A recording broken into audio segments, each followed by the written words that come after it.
Bonjour, nous nous retrouvons aujourd'hui pour le bilan lecture du mois de janvier. Les gens heureux lisent et boivent du café de Agnès Martin-Lugan aux éditions Michel Lafon. Même les méchants rêvent d'amour de Anne-Gaëlle Huon aux éditions Le Livre de Poche. L'île du diable de Nicolas Beuglet aux éditions Pocket. On regrettera plus tard d'Agnès Ledigue aux éditions Pocket. Les gens heureux lisent et boivent du café d'Agnès Martin-Lugan. Agnès Martin-Lugan, c'est mon premier. Ça fait très longtemps que j'ai envie de découvrir ses livres. Et celui-là, en fait, il se passe en Irlande. Enfin, une grande partie se passe en Irlande. Et l'Irlande, c'est un pays que j'aime beaucoup, que je trouve tout simplement magnifique. Et du coup, j'ai voulu commencer à découvrir Agnès Martin-Lugan avec celui-ci. Et celui-ci a une suite. Donc dans ce bouquin, on va suivre Diane. Diane qui perd dans un accident de voiture son mari et sa petite fille. Et elle n'arrive pas à s'en remettre, mais vraiment pas. Il n'y a plus que Félix, son meilleur ami, qu'elle supporte. Ses beaux-parents, ses parents, enfin elle ne supporte plus personne à part Félix, son meilleur ami. Avec qui elle avait ouvert un café, alors un café littéraire on va dire, où du coup les gens peuvent lire en même temps. Elle s'en est jamais vraiment occupée de ce café parce que je pense qu'elle l'avait ouvert juste avant le drame et du coup c'est Félix qui gère, mais Félix qui est très fêtard, qui gère pas non plus extrêmement bien la boutique. Et Diane, en fait, elle décide sur un coup de tête de partir en Irlande pour essayer de tourner la page. Elle part en Irlande, elle trouve un petit cottage,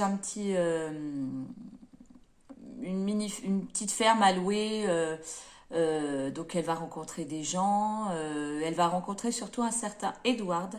Edward qui est un ours et qui est un personnage assez désagréable, assez fermé, assez rustre. Euh, et Diane, en fait, elle part là-bas pour s'isoler et effectivement essayer de tourner la page. Et en fait, la rencontre avec Edward, ça lui plaît pas du tout. En plus, c'est un vrai ours, comme je dis. Donc, la rencontre se passe assez mal. Euh, et voilà, donc on va suivre Diane. On va suivre Diane, essayer de remonter la pente après ce drame. Je suis assez mitigée sur cette lecture. Je pensais vraiment beaucoup plus aimer. Au niveau de l'écriture, au niveau du vocabulaire, au niveau de la plume, c'est assez fluide, ça se lit très bien. Là, en plus, c'est un grand format, donc c'est écrit gros. Je l'ai lu assez vite finalement. Après, c'est au niveau de l'histoire, enfin de l'histoire, c'est au niveau des personnages. Les personnages m'ont agacée. Diane, effectivement, elle a vécu un drame, elle a perdu son mari, sa petite fille dans un accident de voiture. Pour s'en remettre, ok, voilà, je comprends. Après, je trouve ses réactions assez excessives, assez disproportionnées, assez, comment on va dire, je trouve Diane assez capricieuse. Euh, et puis bon, voilà, après elle part en Irlande, c'est un choix, hein, mais voilà, d'un coup d'un seul, allez, je vais en Irlande, c'est pas grave. Je parle pas anglais, mais c'est pas grave, je pars en Irlande. Ouais, bon. Et Edward, j'ai pas aimé non plus. C'est un ours. Alors lui, ouais, j'ai pas aimé le personnage d'Edward non plus. Ses réactions sont pas justifiées. Alors après, on apprend un peu plus sur son histoire personnelle. J'ai pas trouvé ça. J'ai pas trouvé ça hyper crédible.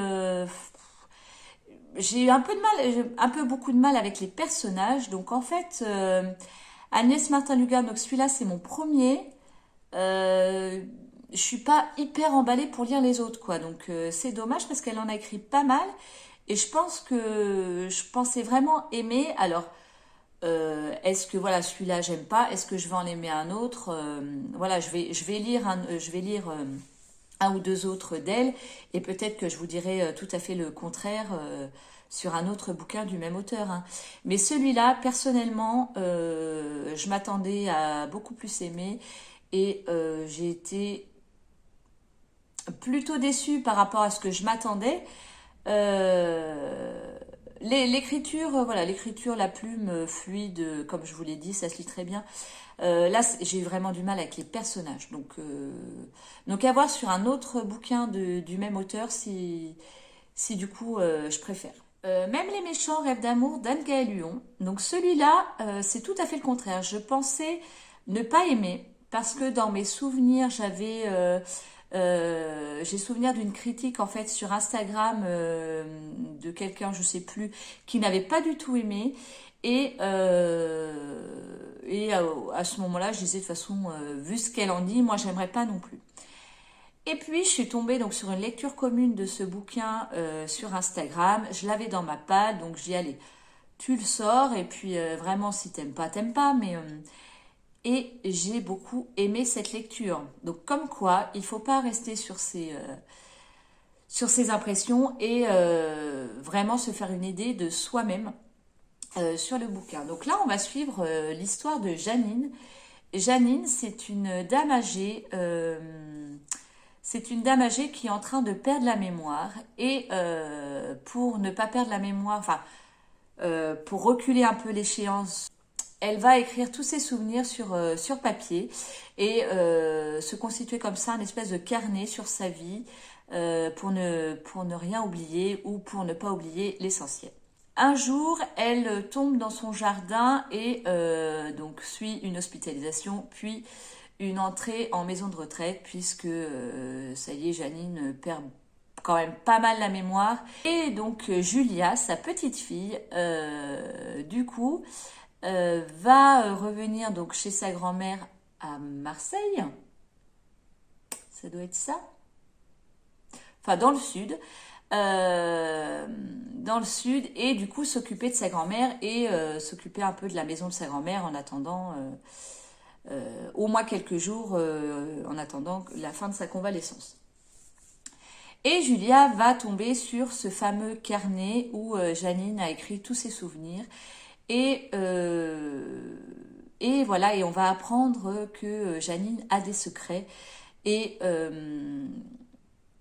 effectivement, il y a eu un grand drame dans sa vie et voilà, il va en découler plusieurs événements. Et donc on va suivre cette histoire-là. On va suivre l'histoire de Janine parallèlement à l'histoire de Julia qui arrive dans cette maison, qui arrive dans ce village et qui va rencontrer un jeune homme. J'ai beaucoup aimé l'histoire de Janine. J'ai aimé la construction du récit où on alterne entre les chapitres au présent, donc avec Julia, et les chapitres au passé, donc qui sont en fait les souvenirs de Janine. On va rencontrer plusieurs personnages. On va rencontrer Lucienne, qui est la meilleure amie de Janine, qui a toujours été la meilleure amie de Janine et qui est encore là pour elle, qui a toujours été là et qui sera toujours là pour elle. On va rencontrer un autre monsieur, je sais plus son prénom, pareil, qui connaît très bien Janine et Lucienne. On va rencontrer donc ce fameux jeune homme qui en fait a un lien avec Lucienne, mais on ne sait pas trop lequel au début. Et voilà, et on va suivre tous ces personnages. Je les ai trouvés tous assez attachants à leur manière. Même Lucienne, si vous lisez, vous verrez pourquoi je dis ça. J'ai aimé aussi en fait l'ambiance puisqu'on est dans le sud. Alors, je crois que c'est Marseille, hein, mais bon, je vous dis peut-être des bêtises, mais dans le sud avec comment ça s'appelle les truffières. Comment ça s'appelle là où on cherche les truffes, puisque le jeune homme en fait il est vendeur de truffes et en fait dans le bouquin on nous explique un peu le processus pour chercher des truffes, les trouver, voilà tout ce processus là et j'ai trouvé ça très très intéressant puisqu'en fait Julia elle est Alors, elle est journaliste, écrivain, enfin bon, elle est un peu journaliste en attendant de, voilà, d'écrire des livres. Euh, et j'ai beaucoup aimé l'ambiance, j'ai adoré les personnages, j'ai aimé la construction du récit. Ça se lit très bien. Je l'ai lu assez vite. Il fait, bon, il n'est pas hyper long non plus, hein. Il fait 340 pages à peu près. Mais il n'y a pas de souci, il se lit très bien. Donc Anne-Gaëlle Huon, elle en a écrit plusieurs. Elle a écrit, je crois, elle a écrit Le bonheur n'a pas de ride, qui me fait bien envie, qui n'est pas dans ma palle, mais si je le trouve à l'occasion, pardon. Anne-Gaëlle Huon, j'en lirai d'autres. L'île du diable de Nicolas Beuglé. Donc l'île du diable, je vous ai parlé de Complot le mois dernier, qui était donc le deuxième tome de la trilogie. L'île du diable, c'est le troisième tome, donc le dernier tome de la trilogie du Cri, écrit par Nicolas Beuglé. Voilà, alors celui-là est plus court que les deux autres. Il se lit également très très bien, il se lit très vite. On retrouve nos personnages, donc Sarah Geringen, Christopher Clarence. Sarah, du coup, est appelée pour une nouvelle enquête, sauf que là, ça concerne le meurtre de son propre père. Et Sarah va découvrir des choses sur son père, sur son histoire, sur elle-même aussi, à travers cette enquête. Et puis, bah, j'ai adoré, comme j'ai adoré le cri, comme j'ai aimé Complot. Celui-là, j'ai trouvé limite un tout petit peu trop court. J'en aurais voulu peut-être un tout petit peu plus. Puisqu'en fait, on finit donc la trilogie sur une phrase. Euh, sur une phrase qui est, je vous la lis quand même, ça spoile pas, mais alors, le visage grave, elle ferma les yeux et sa main dans celle de Christopher, enfin libre, Sarah choisit. Donc ça, c'est la dernière phrase du dernier tome de la trilogie. Et la dernière phrase, c'est Sarah choisit. Et là, on se dit, non mais elle choisit quoi, Sarah? Elle choisit ça ou elle choisit ça? Et du coup, moi, j'aurais bien aimé quand même savoir ce qu'elle choisit, même, voilà, même si j'ai une petite idée. Ça aurait peut-être mérité un autre, une suite, un autre tome, mais bon, c'est très bien fait. J'ai aimé retrouver mes personnages. L'enquête de celui-ci est aussi bien menée que l'enquête des deux autres.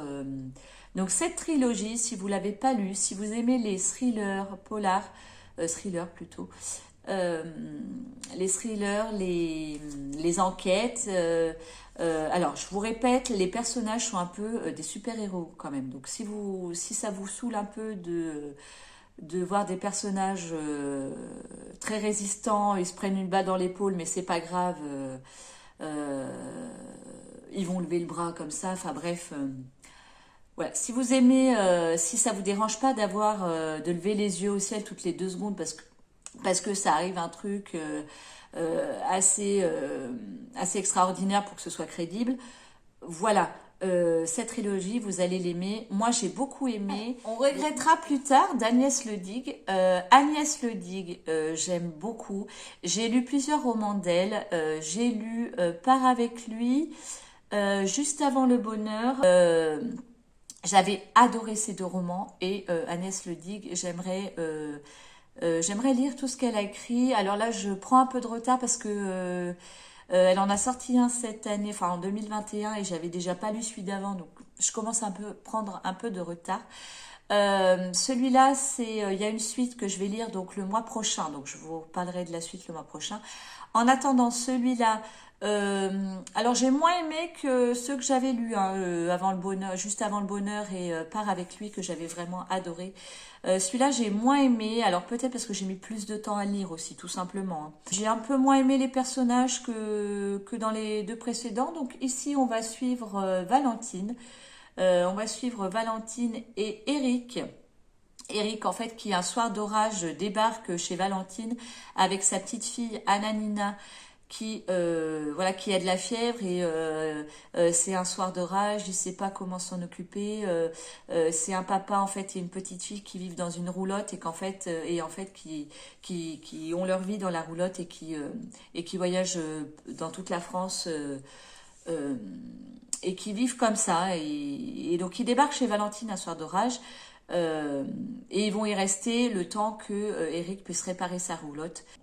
Donc, sauf que Valentine va s'attacher vraiment à la petite fille et va l'emmener. Valentine, elle est institutrice. Elle va proposer à Eric d'emmener Anna Nina à l'école pour qu'elle découvre un peu autre chose que la vie en solitaire dans une roulotte et la sociabiliser un peu avec d'autres enfants. Et Anna Nina est très contente, elle va y prendre goût et du coup ça va être au fur et à mesure du temps de plus en plus compliqué pour Eric de repartir en roulotte avec sa petite fille et de laisser Valentine à laquelle il commence à s'attacher aussi également. J'ai trouvé ce roman très, très joli, très plein de bons sentiments, mais bon après triste, après c'est...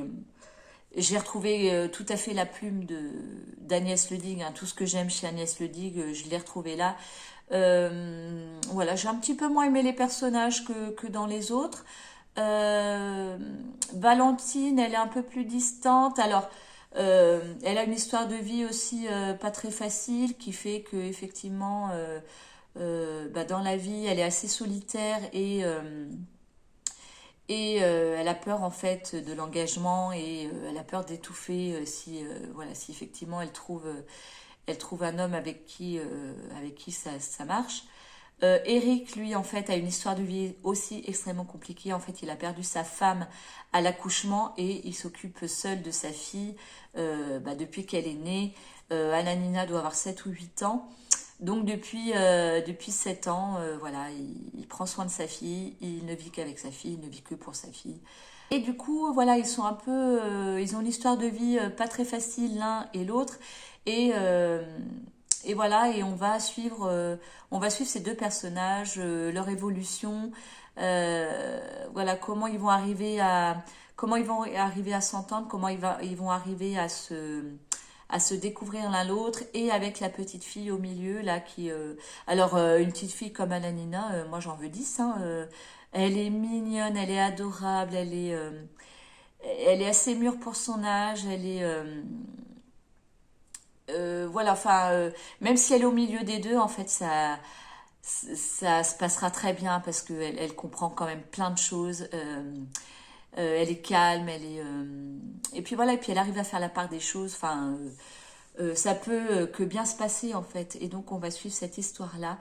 La suite, ça s'appelle De tes nouvelles. Donc voilà, que je vous dis, hein, je vais lire le mois prochain, donc je vous dirai. Voilà, j'ai beaucoup aimé, je suis contente d'avoir lu un nouvel Agnès Ledig et j'espère rattraper mes retards dans ces publications parce que c'est une plume que j'apprécie énormément. Donc si vous n'avez jamais lu Agnès Ledig, qu'attendez-vous? J'ai envie de vous dire. Moi j'ai beaucoup, voilà, moi je vous dis, celui-là pour l'instant c'est pas mon préféré. Moi j'ai beaucoup aimé Part avec lui et Juste avant le bonheur. Cette vidéo est terminée, donc j'ai lu 4 livres au mois de janvier. Voilà, je suis dans ma moyenne. Dites-moi vous ce que vous avez lu au mois de janvier, si vous avez fait de bonnes lectures, si vous avez eu des déceptions, si vous avez eu des surprises dans le bon sens. Au mois de février, j'ai prévu 5 lectures, sachant que c'est un petit mois, je ne sais pas si je tiendrai, voilà, si je tiendrai ma petite palle. J'espère en lire au moins 4. Je vous souhaite de très bonnes lectures. Salut!